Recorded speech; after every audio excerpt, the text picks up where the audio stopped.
Okay, good morning students. This is Subodh Pandey और हम अपना सफर तय कर रहे थे। चैप्टर का नाम था mechanical properties of solids. Mechanical properties of solid जो चैप्टर था, इसमें हम लोगों ने बेसिकली स्ट्रेस स्ट्रेन के बारे में समझा और स्ट्रेस स्ट्रेन के बारे में समझने के बाद हमने फिर ये समझने की कोशिश की कि किस तरीके से हम हुक्स लॉ को समझ सकते हैं, यानी कि कैसे हम स्ट्रेस को बढ़ाते जाते हैं और स्ट्रेन भी बढ़ता चला जाता है। तो ये एक बात थी जो आपको समझने लायक थी एंड आई होप कि आपको समझ में आया। तो ये हमारा फर्स्ट क्वेश्चन आपकी स्क्रीन पर है।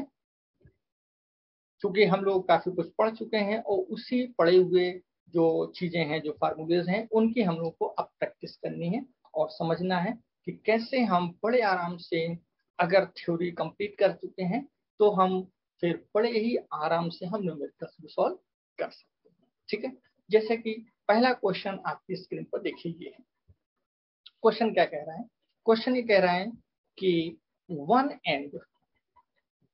end of a wire 2 meter long and 0.2 centimeter in cross section। तो सबसे पहले हम क्या करने वाले हैं? सबसे पहले हम वायर को डिजाइन करेंगे। देखिए हमारा वायर बन गया और अब इस वायर की जो लेंथ हमको दे रखी है, the length is given that is 2 metre and the cross section area में यहाँ लिख लेता हूँ। The cross section area given 0.2 centimetre square. तो सेंटीमीटर को कन्वर्ट कर लेते हैं मीटर में। आप सब जानते हैं सेंटीमीटर मतलब 10⁻² स्क्वायर मतलब -4। सो ये मीटर स्क्वायर हो गया। ठीक, यहाँ तक की कहानी आपको बहुत अच्छे समझ में आई होगी एज आई बिलीव। और अब इसके आगे की कहानी देखते हैं। कह रहा है कि एक लोड 4.8 kg का इसमें अटैच किया गया। तो यहाँ पर मान लेते हैं कि लोड रखा गया है। लोड का मतलब होता है वेट से वेट, यानी कि W का फॉर्मूला आप जानते हैं mg। What about m? m is 4.8 and g is 10। g आपको कह रहा है कि 10 आप ले लीजिए, तो हमने g की वैल्यू 10 यहाँ पर ले ली है। आई होप कि ये चीज आपको समझ में आ रही होगी। और अब चूंकि हमें फाइंड क्या करना है वो देख लेते हैं। Find the extension. एक्सटेंशन को हम स्मॉल एल से लिखा करते थे, तो स्मॉल एल हमारे लिए यहाँ पर क्वेश्चन मार्क है, यानी कि स्मॉल एल की वैल्यू हमको फाइंड करनी है। ये बात आपको समझ में आनी ही चाहिए। और अब हम फार्मूला यूज करेंगे। फार्मूला हमारे पास होता है y = F/A इंटू, देखिए इंटू लगा रहा हूँ, ध्यान रखेंगे। तो कैपिटल ऊपर स्मॉल एल नीचे, डिवाइड का फार्मूला था, मैं यहाँ डायरेक्ट यूज कर रहा हूँ। ठीक है, भूलिएगा नहीं। तो जो W है यही आपका क्या है? F, क्योंकि इसी की वजह से इलोंगेशन हो रहा है। तो यहाँ पर अगर हम F की वैल्यू रख दें तो ये हो जाएगी 4.8 into 10, capital L that is 2 divided by A is 0.2 10 to power -4, small l we have to find out, and capital Y that is 2 into 10 to power 11।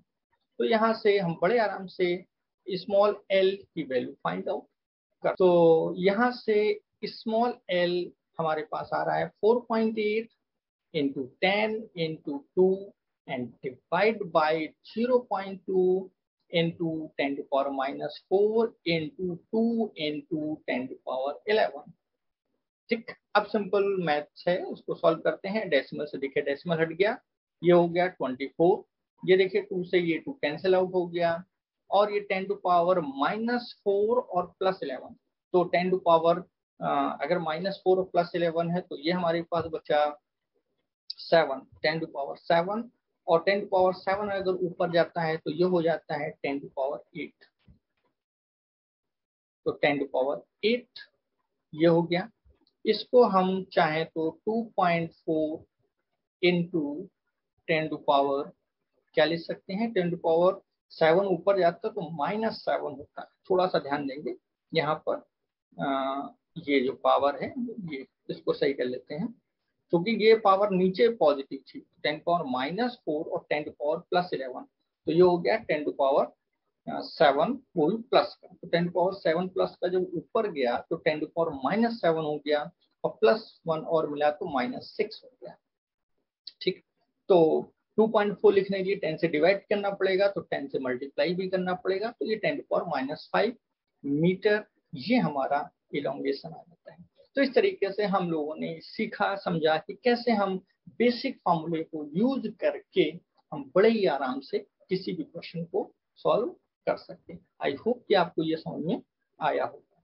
अब हम नेक्स्ट क्वेश्चन की तरफ बढ़ते हैं। अगला क्वेश्चन देखिए हमारे पास क्या है। हमारा नेक्स्ट क्वेश्चन है आपके सामने, और इस नेक्स्ट क्वेश्चन में हम लोग देखिए सबसे पहले देखते हैं कि क्या गिवन है। तो गिवन में हमारे पास सबसे पहली चीज जो आप देख पा रहे हैं कि क्वेश्चन ये कह रहा है कि एक रोप है जो कि नायलॉन की बनी हुई है, ठीक है ना। तो one end of a nylon rope of length 4.5 metre. तो जो नायलॉन की रोप है उसकी लेंथ भी हमको दे रखी है। तो अगर हम इसका डायग्राम बनाने की कोशिश करें तो डायग्राम कुछ इस तरीके से हम डिजाइन कर सकते हैं कि ये हमारे पास एक रोप है जो कि नायलॉन की है। और अकॉर्डिंग टू क्वेश्चन, अगर हम क्वेश्चन के हिसाब से देखें या बात करें तो यहाँ पर हम बड़े आराम से समझ सकते हैं। तो जो कैपिटल एल है that is 4.5 metre and the diameter, diameter में यहाँ लिख रहा हूँ। अच्छा, डायमीटर को कैपिटल डी से लिखेंगे। कैपिटल डी से क्यों लिखेंगे? कैपिटल डी से इसलिए लिखेंगे क्योंकि ये हमारा ओरिजिनल डायमीटर है। कैपिटल एल क्या था? ओरिजिनल लेंथ, और कैपिटल डी क्या है? Original diameter. ये बात आपको समझ में आई होगी। तो कैपिटल डी हमें दे रखा है दैट इज योर 6 मिलीमीटर। इसके आगे कह रहा है कि एक मंकी है, तो यहाँ पर मान लेते हैं कि रोप से वो मंकी लटका हुआ है, और इस समय जो इसका वेट है that is according to question 100 newton. ये देखिए, a monkey weighing 100 newton jump to catch the free end, यानी कि वो रस्सी पर जाकर के लटक जाता है। तो इतनी सारी चीजें हमको यहाँ पर दे रही है। सबसे पहले हम क्वेश्चन के दो पार्ट हैं। पहला पार्ट है find the elongation of the rope, यानी कि लेंथ की क्या लेंथ में चेंज हुआ है। एंड सेकेंड पार्ट इसका है चेंज इन डायमीटर, डायमीटर में क्या चेंज हुआ है। तो सबसे पहले हम फर्स्ट पार्ट को देखने वाले हैं। चलिए देखते हैं। तो फर्स्ट पार्ट के लिए चूंकि इलोंगेशन फाइंड करना है, यानी कि यंग मॉडुलस का फॉर्मूला हमें यूज करना होगा। और अगर यंग मॉडुलस का फॉर्मूला हम देखें तो y equal F upon A, that is stress upon strain, तो capital L upon small L. ये मैंने इनटू में लिखा हुआ है, ध्यान रखेंगे। और अगर डिवाइड में होता तो L अपॉन कैपिटल L होता, ठीक है। ये थोड़ी सी मिस्टेक हो सकती है, आप ऐसा ना करें। अब हमें फाइंड करना है L, तो यहाँ से हम इस फॉर्मूले को कन्वर्ट करते हैं स्मॉल l के फॉर्मूले में। So small l that will B F into capital L upon capital A into capital Y, ये हो जाएगा। तो ये बात भी आपको बहुत अच्छे समझ में आई होगी। अब इसके आगे की कहानी देखो। सबसे पहले जो जो गिवन है उसकी वैल्यू पुट कर दो। तो L equal F that is 100 दे रखा है, L दैट इज 4.5 ये भी आपको दे रखा है, डिवाइड कर दिया A, area of cross section. तो क्रॉस सेक्शन एरिया जैसी बात है सर्कल है, तो pi are square, pi are square. तो पाई की जगह पाई लिख देते हैं, और आर क्योंकि देखिए डायमीटर दे रखा है हमको, डायमीटर है 6 मिलीमीटर, तो रेडियस कितनी हो जाएगी 3 मिलीमीटर। तो मिलीमीटर मतलब -3, ठीक। तो ये हो गया पाई आर, तो स्क्वायर है तो स्क्वायर कर दिया, तो ये हो गया इसका एरिया। लेंथ हम लिख चुके हैं, और अब इसको 1 अपॉन में y लिख देते हैं, और y की वैल्यू दे रखी है क्वेश्चन में 4.8 इंटू 10⁻11। यहाँ तक की कहानी समझ में आ गई होगी। इसको हम रीअरेंज कर लेते हैं। ये हो गया 100 इंटू 4.5 इंटू 7 डिवाइड बाई 22। पाई की वैल्यू मैंने रख दी है, ठीक है ना, कंफ्यूज नहीं होंगे। पाई की वैल्यू 22 इंटू 3 का स्क्वायर 9 10⁻⁻6 इंटू 4.8 इंटू 10⁻11। तो अब ये हमारे पास सिंपल मैथमेटिकल पोर्शन रह गया है, और इसको हम बड़े आराम से सॉल्व कर सकते हैं। चलिए स्टार्ट करते हैं, देखिए कैसे। हम कैलकुलेटर की हेल्प लेते हैं थोड़ा सा आपका टाइम बचाने के लिए, ताकि वीडियो की लेंथ ज़्यादा बड़ी ना हो जाए।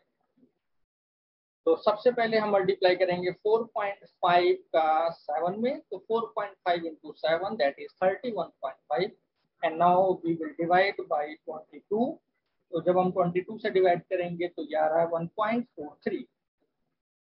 फिर हम डिवाइड करने वाले हैं 9 से, तो ये आने वाला है 0.15 and then again divide by 4.8 and we get the value is 0.033। तो ये तो सारे नंबर्स का मल्टीप्लिकेशन हमने आपको करके दिखाया। और अब हम क्या करने वाले हैं, अब हम बगैर समय वेस्ट करे पावर्स को देखने वाले हैं। तो ये देखिए 10⁻⁻6 10⁻11, तो ये हमारे पास हो गया 10⁻⁻5, ठीक, सॉरी +5। 10⁻+5 जब ऊपर जाएगा तो 10 टू पावर कितना हो जाएगा -5, और 2 जीरो और हैं तो ये हो गया 10⁻⁻3। तो इसको हम अगर फर्स्ट डिजिट के बाद डेसिमल ले जाएं तो इसको हम लिख सकते हैं 3.3 10⁻⁻5। तो क्या हमने 100 से मल्टीप्लाई किया है तो 100 से ही हमें डिवाइड भी करना होगा। तो ये हमारा पहला आंसर इन मीटर आ चुका है। यहाँ तक किसी को कोई समस्या नहीं होगी। तो फर्स्ट पार्ट हमने इस क्वेश्चन का देख कितनी आसानी से कंप्लीट कर दिया है। और अब हम इस क्वेश्चन का सेकंड पार्ट देखते हैं।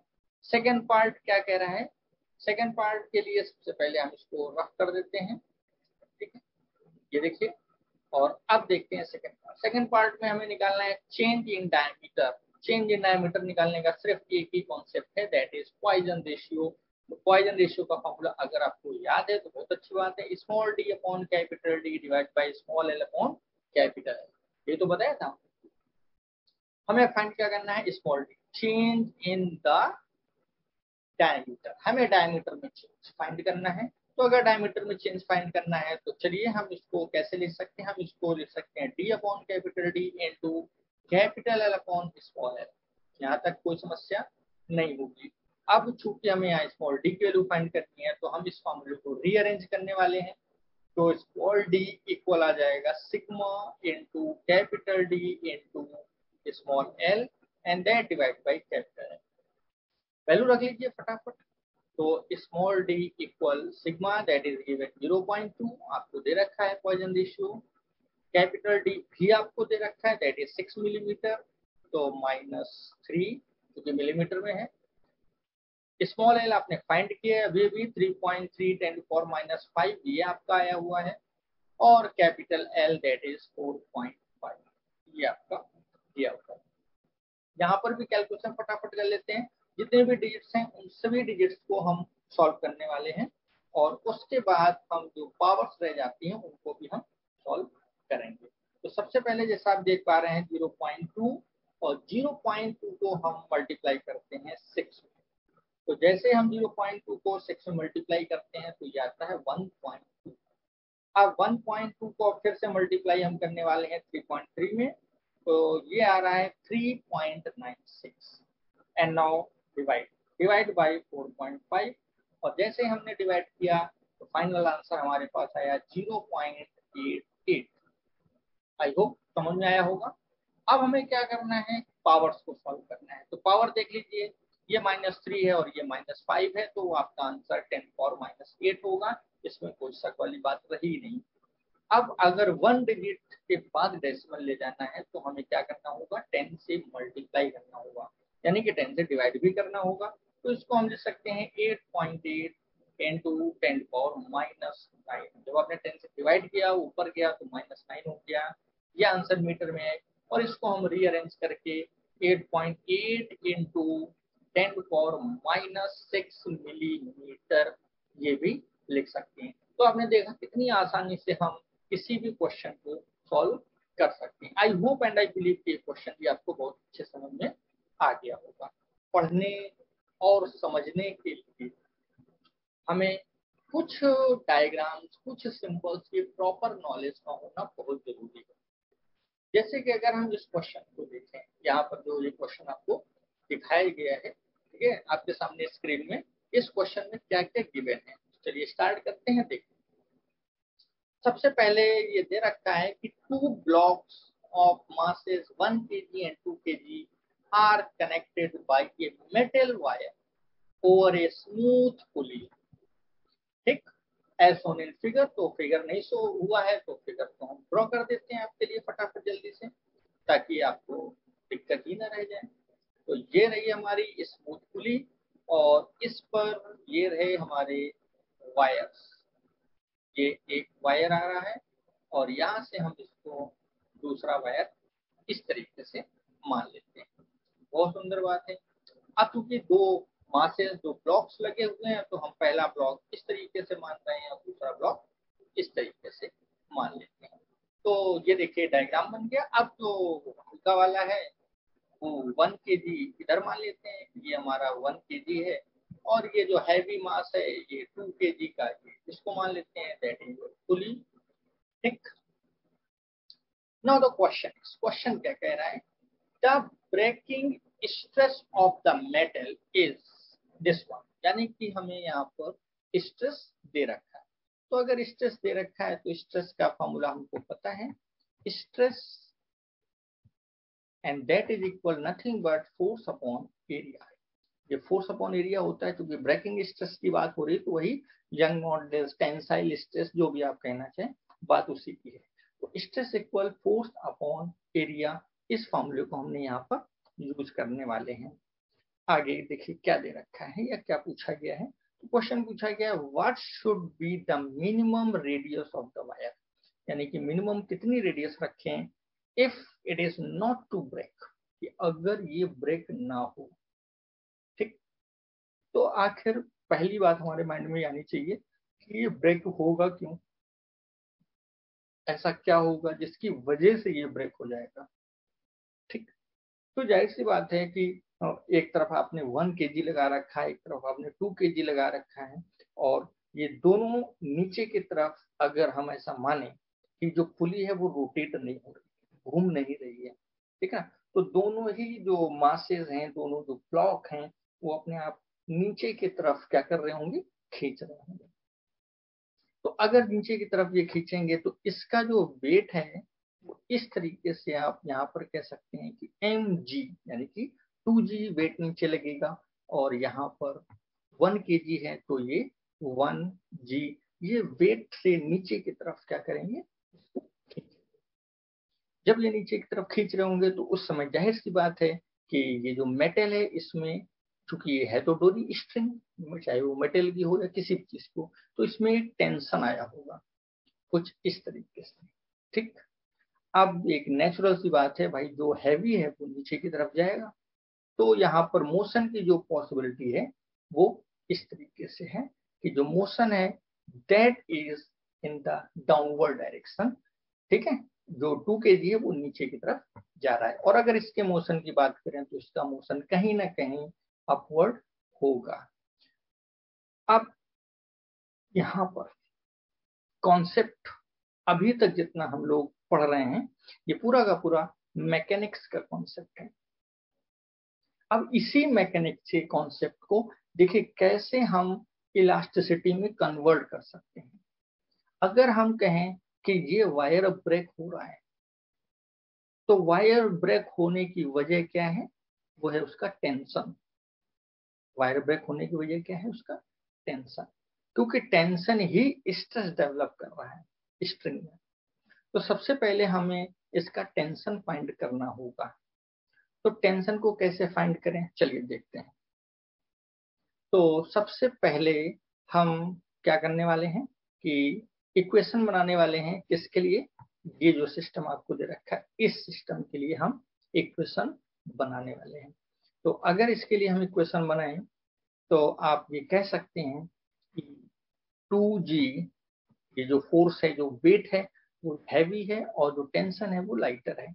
तो टोटल फोर्स हो गया 2g minus T, and that must be equal to ma, or m is 2 and a is s. Listen, this is your equation number first, and similarly अगर हम यहाँ पर इस बॉडी को देखें, जो 1 kg वाली बॉडी है, इसमें टेंशन ग्रेटर है, तो t minus 1g and that must be ma, तो that is, this is your question number 2।